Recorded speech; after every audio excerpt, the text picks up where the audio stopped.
Good afternoon दोस्तों। ये MEd first semester 2025-26 के एग्ज़ाम का फर्स्ट पेपर है और फर्स्ट सेमेस्टर का पेपर है 2025-26। प्रथम प्रश्न पत्र है ये और पेपर का नाम है अधिगम एवं विकास का मनोविज्ञान।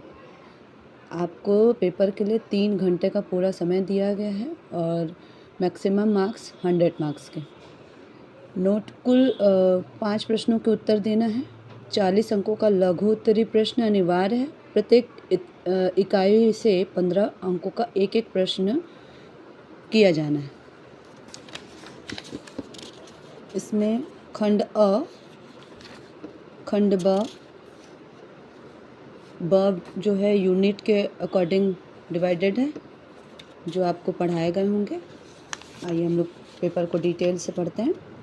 जैसा कि मैंने ये पहले बताया हुआ है कि आपको इस क्वेश्चन में से 40 अंक लघु उत्तरीय प्रश्न के लिए करने हैं, जो कि 15-15 नंबर का किया जाना है। तो आपका इस वाले सेक्शन यानी कि खंड अ से आपको कुल टोटल 12 प्रश्नों में से आपको सिर्फ 10 क्वेश्चन करने हैं, जिसके लिए आपको यहाँ पर 40 नंबर निर्धारित किए गए हैं। यानी कि हर एक प्रश्न के आपको 4 नंबर के उत्तर देने होंगे। पहला प्रश्न है शिक्षा मनोविज्ञान का भारतीय दृष्टिकोण। दूसरा है बी शिक्षा मनोविज्ञान का संप्रदाय।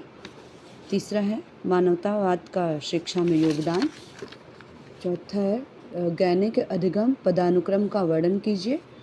टॉलमैन का चिन्ह अधिगम सिद्धांत के शैक्षिक निहितार्थ बताइए। एफ का क्वेश्चन है हल के अधिगम सिद्धांत के प्रमुख तत्व क्या है, वर्णन कीजिए। जी है वृद्धि और विकास में अंतर स्पष्ट कीजिए। एच है बालावस्था में सामाजिक विकास। आई है अधिगम शैली की अवधारणा स्पष्ट कीजिए। जे है शाब्दिक एवं तार्किक अधिगम शैली में अंतर स्पष्ट कीजिए। के है विश्लेषणात्मक चिंतन शैली का वर्णन कीजिए। संश्लेषणात्मक चिंतन शैली की प्रमुख विशेषताओं का वर्णन कीजिए। इनमें से आपको कोई 10 प्रश्न करने अनिवार्य है। फिर सेक्शन बी में है 4 प्रश्नों के उत्तर देने हैं। कुल 15 नंबर के क्वेश्चन होंगे। 15 नंबर का एक प्रश्न, यानी कि आपको कुल 4 प्रश्न के उत्तर देने होंगे। पहला क्वेश्चन है कक्षा व्यवहार को प्रतिबंधित करने और अधिगम परिणामों को बेहतर बनाने में शिक्षकों के लिए शिक्षा मनोविज्ञान की प्रासंगिकता को स्पष्ट कीजिए। या फिर आप ये कर सकते हैं शिक्षा में व्यवहारवाद एवं संज्ञानवाद के योगदान की विवेचना कीजिए। या फिर आप ये कर सकते हैं यूनिट 2 की इकाई 2 से आप कर सकते हैं बेंडूरा के सामाजिक अधिगम सिद्धांत को स्पष्ट कीजिए तथा इसकी प्रासंगिकता की विवेचना कीजिए। या फिर आप 5वां कर सकते हैं खोज अधिगम के विशेष संदर्भ में ब्रूनर के रचनावादी अधिगम सिद्धांत का वर्णन कीजिए। इकाई 3 में है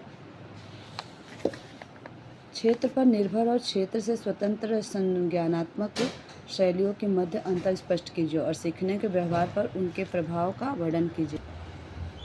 आप इकाई 3 का ये क्वेश्चन कर सकते हैं। या फिर अथवा चिंतन एवं आवेगी अधिगमकर्ता की विशेषताओं का वर्णन कीजिए तथा उन राजनीतियों की चर्चा कीजिए जिनका उपयोग शिक्षक दोनों प्रकार के अधिगमकर्ता को सहयोग करने के लिए कर सकते हैं।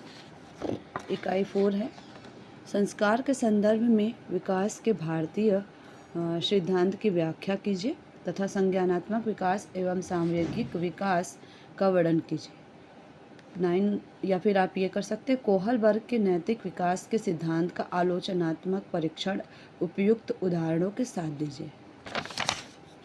तो ये रहा हमारा आज का पेपर। धन्यवाद पेपर देखने के लिए।